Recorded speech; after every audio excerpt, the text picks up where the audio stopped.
This is video number 2 of 4 in a series for installing a behind the bumper 12,000 pound Badland winch. Today's video will be installing a Slee off-road auxiliary battery tray that will house the winch control pack.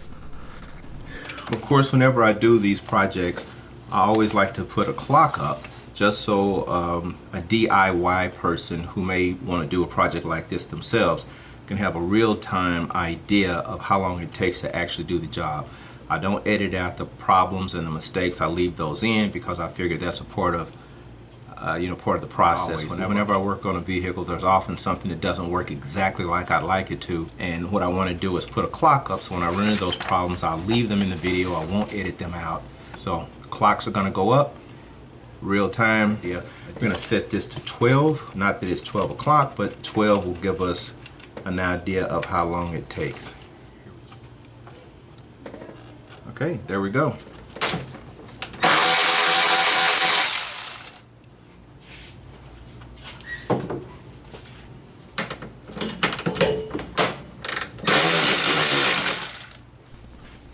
At this point, I'm removing the radiator reservoir and preparing it for relocation.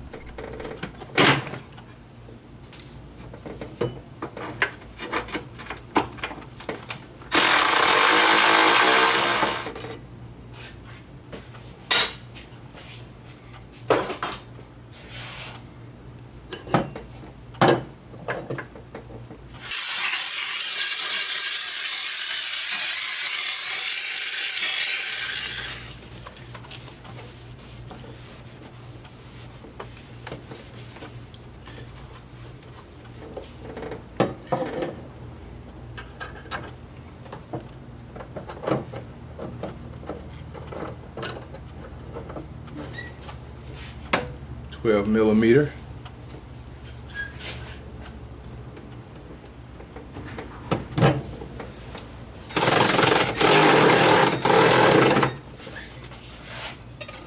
Alright, let's go ahead and lower this tray. If all goes well, I'll relocate the winch control pack to this auxiliary battery tray. I'm hoping it'll fit. Alright.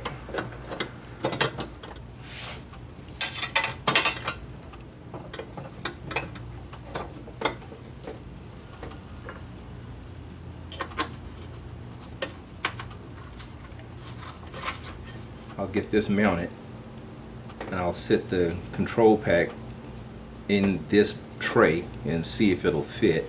So I'm going to go ahead and just get this installed, and the last thing is going to be to take the control pack off of the winch and mount it here along with the worn solenoid, which is going to be run to a switch inside of the vehicle that will kill power to the winch.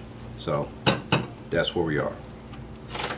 Tighten up the hold down bolt that's holding the tray to the vehicle. Assembly.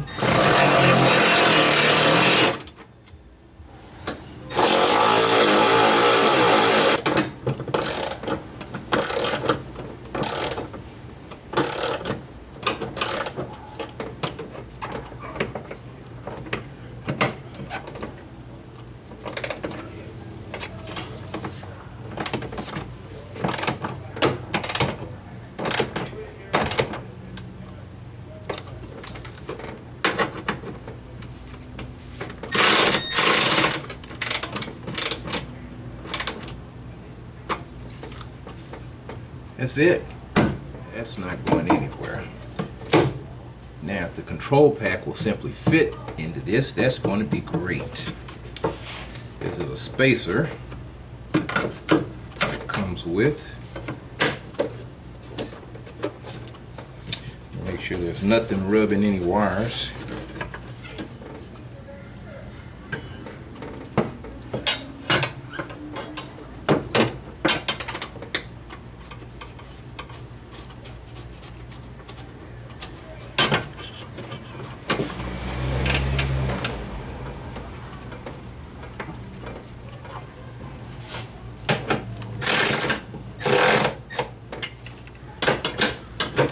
This is all I really need for the control pack relocation.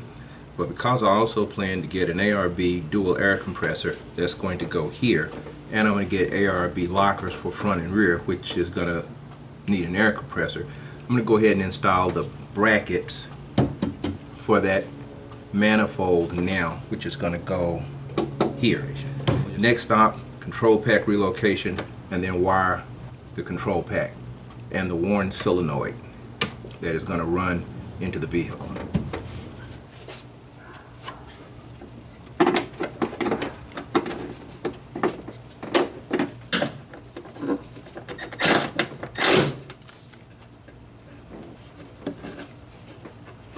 There we go.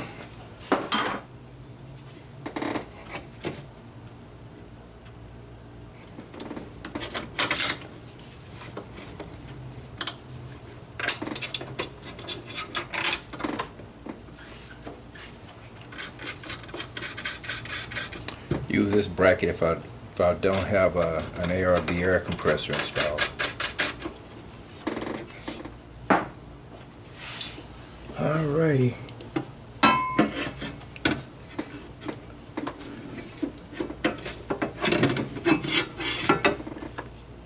Perfect.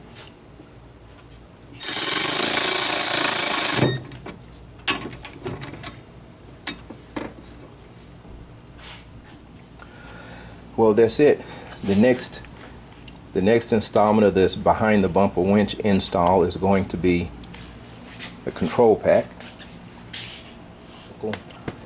And I went on and installed this just so that it is in the vehicle, and once I put the control pack in, my preference was to put this in, then mock up the control pack, as opposed to mocking the control pack with this bracket outside the vehicle and then put it in and find out that something is hidden or something didn't work right. So I thought I'd go ahead and put it in, mock it up, and if I need to take this bracket out to drill holes, I'll do that. But that's my plan.